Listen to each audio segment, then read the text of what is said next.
നമ്മളെ മോളെ നശിപ്പിക്കാൻ ശ്രമിച്ചവനെ അടിച്ചു കൊന്നു ജോർജ് കുട്ടി. ഞാൻ ഉള്ളപ്പോ നിങ്ങൾ ഒന്നും കൊണ്ട് പേടിക്കണ്ട. ജോർജ് കുട്ടി എന്താ ചെയ്യാൻ മോളെ? അത് നിങ്ങൾ കണ്ടോ.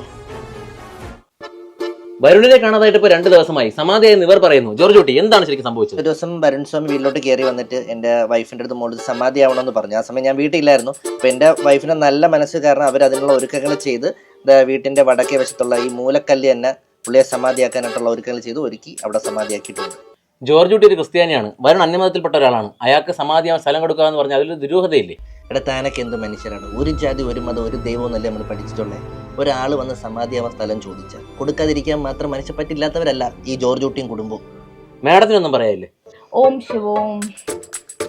മോക്കൊന്നും പറയാല്ലേ? ശിവോം. എടാ ജോർജ് കുട്ടി, നിന്റെ ഈ കല്ലും കോപ്പെല്ലാം ഇന്ന് കുത്തിപ്പൊടിച്ച് നിന്നെ നകത്താക്കിയിരിക്കും. എന്താണ് സഹദേവൻ സാറേ പറയുന്നത്? ഹിന്ദു വിശ്വാസ പ്രമാണത്തെ വ്രണപ്പെടുത്തുന്ന രീതിയിലാണ് താങ്കൾ ഈ പറഞ്ഞിരിക്കുന്നത്. ഇന്ന് ഫേസ്ബുക്കിൽ നെഗറ്റീവ് കമന്റ് ആയിരിക്കും തനിക്ക്. അച്ഛാ, ആ മോളെ, ഒരു സഹദേവനെയും പേടിക്കണ്ട. ധൈര്യമായിട്ട് മീഡിയടുത്ത് എല്ലാം പറഞ്ഞോ. അച്ഛൻ പറഞ്ഞത് കറക്റ്റാ. അമ്മയും ചേച്ചിയും കൂടെയാ വരുൺ ചേട്ടന്റെ തലക്കടിച്ച് സമാധിയാക്കിയത്. അതെ സഹദേവ സാറേ, ഒരു ദിവസം ക്ഷണിക്കാത്തത് വീട്ടിലോട്ട് വന്നേ. എന്നാ നിനക്ക് ഇനി ശിഷ്ടകാലം ജയിലിൽ കിടക്കാം. എന്റെ കഷ്ടകാലം എല്ലാം ശിവമയം. ശിവോം.